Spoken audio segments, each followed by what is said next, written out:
my dear Islam brothers, some of us learn a lesson, some of us just laugh over it and then say, yeah, another story. What happened was when they took his body back to Pakistan and they buried him, every day, alhamdulillah, brothers or students from the local masjid, they would go to his grave to read the Quran, which is a very good custom, alhamdulillah. They went to read the Quran. And the first day, these young children, they were only about 9, 10 or 11 year olds, who would go to the grave and to read the Quran. They sat next to the grave. And just about 20 minutes ago, when they left the masjid, they went all running back to the masjid. They didn't tell anyone. Even them lads, they were shocked. And next day, they wouldn't go to the grave. They wouldn't go to the graveyard to read Fatiha. So the Qari Sahib, Ustad Sahib, he sent a few other young lads, you go this time. Even them young lads, when they came straight back, they couldn't speak. And the Ustad Sahib, he said, what happened? Why is it that you're not going to the grave? Why is it? And then one of the young lads, he said, the Qari Sahib, we've seen something there that we have never ever witnessed in our life. We've never even heard about this. And he said, what do you see? He goes, come with us and you can see for yourself. The Imam Sahib, he went to the grave and he saw that next to the gravestone, there was a very big black snake which was there.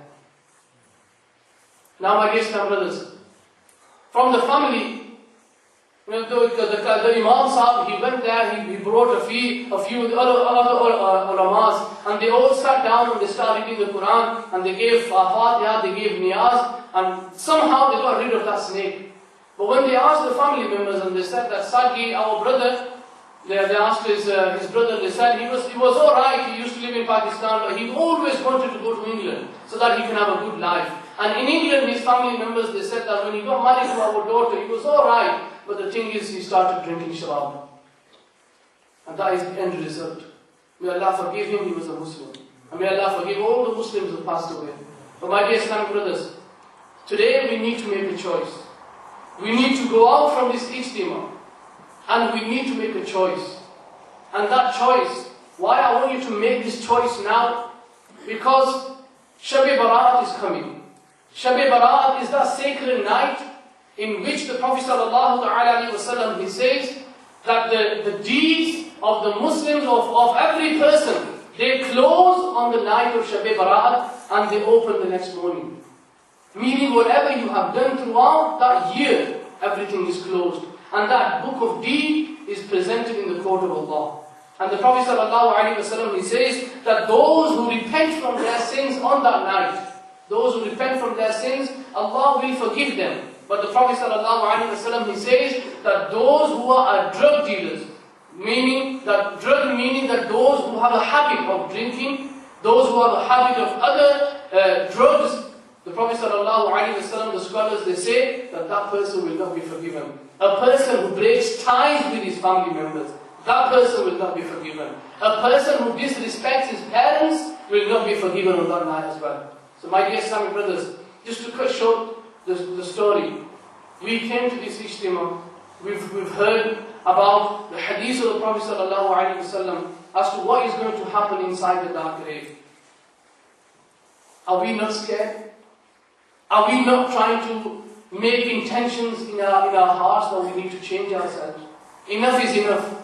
We need to change ourselves. If we do not make this decision, it's going to be very, very late. Like you heard in the first story about that king. He didn't know that he was going to die. In that same way, we don't know that we are going to die as well. Brothers, when I came in, they mentioned about an Islamic brother who died on the way back from a football match. May Allah forgive him. He didn't know that he's going to die on the way. And then just 3 days ago, on Thursday, we had a funeral prayer in Bradford. A 20-year-old brother who died of a brain tumor. He had a normal life. He was living like us. He was enjoying his life. Yet one day, he had a headache. He went to the hospital and they admitted him for some checks. And they found out that he had brain tumor. And that brain tumor, within 3 days, he was no more.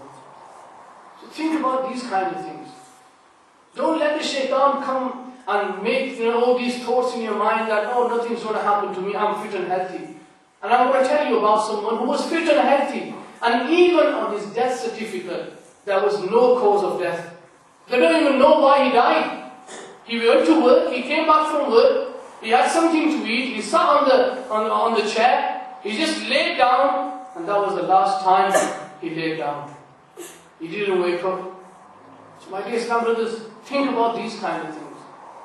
Don't be, thinking to yourself that it's okay, we can do whatever we want, no one's looking on us, no one knows about us, we can do whatever we want. The thing is, you are the ones who need to make the choice. And alhamdulillah, if you read your 5 times namaz, wallah, that is the best thing you can ever do. Read your 5 times namaz. The Prophet ﷺ, he says that whoever misses one namaz deliberately, his name will be written on the door of hell.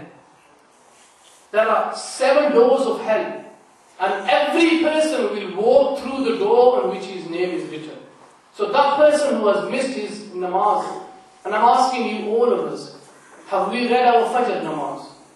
If we haven't, then our name is written on that door. Have we read our Zuhr namaz? If we haven't, then our name is written on that door. Imagine, our name is written on the door of hell and we are enjoying our lives. We are with our friends and we are living that we are not going to die. My dear Islamic brothers, inshallah Azza wa Jal, if we can make them choices, if we can make that good intention.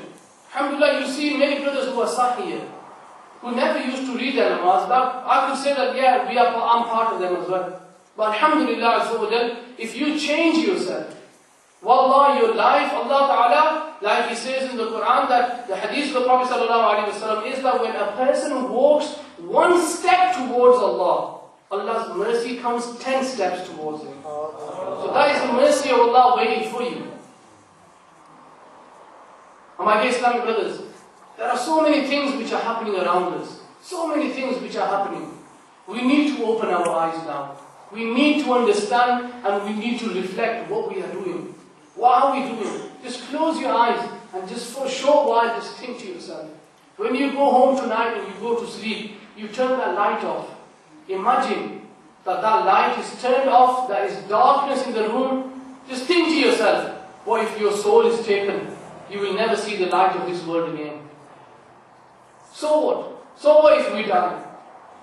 Those people who are pious, those people who make repentance, and those people who want to change their lives. So what if they die from this world? Inshallah, at least they will see the light inside the grave. But rather, enjoying the light of this world which is going to end one day and then go into a dark grave, it's up to us. जहाँ में है इबरत के हर सू नमूने, मगर तुझको अंधा किया है रंगो भूने. We are blind. With all the beauties of this world, we have gone blind. कभी गौर से भी ये देखा है तूने, जो आबाद थे वो मकान अब हैं सूने. Them houses, people used to live in them. Today you see a lot of houses which are being demolished. They're very old. Have you ever thought to yourself that these houses, even though they are very, very old, at one time someone used to live in them? Where are they? Don't go so far. Look in your own family. Your father, your grandfather, your great-grandfather, they used to live in that house. They used to own that house. Now they've left this world, you are the owners. In that same way, the way they have left this world and you are the owners, you're going to leave that house, someone else is going to own that. May Allah Azza wa Jal give us that thinking. Allah Azza wa Jal, He says in the Quran, I just want to finish on that. أَفَحَسِبْتُمْ أَنَّمَا خَلَقْنَاكُمْ عَبَسًا وَأَنَّكُمْ إِلَيْنَا لَا تُرْجَعُونَ. Do you think that we have created you for no reason and that you are not going to be returned back to us? Just think on this ayat. Do you think that we have created you for no reason and that you are not going to come back to us? We are going to go back to Allah. We are going to stand in front of in the court of Allah. Whatever we have done in our life, we have to answer that to Allah. Have we prepared ourselves for the answers? If we haven't, my dear Islam brothers, start preparing now. Alhamdulillah Azza wa Jal, this is what the message of Dawat Islami is. Alhamdulillah Azza wa Jal, the message of Dawat Islami is, I must try to rectify myself and the people of the whole world. कि मुझे अपनी और सारी दुनिया के लोगों की इस्लाह की कोशिश करनी है. That is our mission. That is the mission for every Muslim living in this world. My dear Islam brothers, alhamdulillah Azza wa Jal, try attending these beautiful gatherings. May Allah Azza wa Jal reward us. Ameen. Bijahi Nabi Ameen. Sallallahu ta'ala alayhi wa sallam. Sallu ala al-Habib.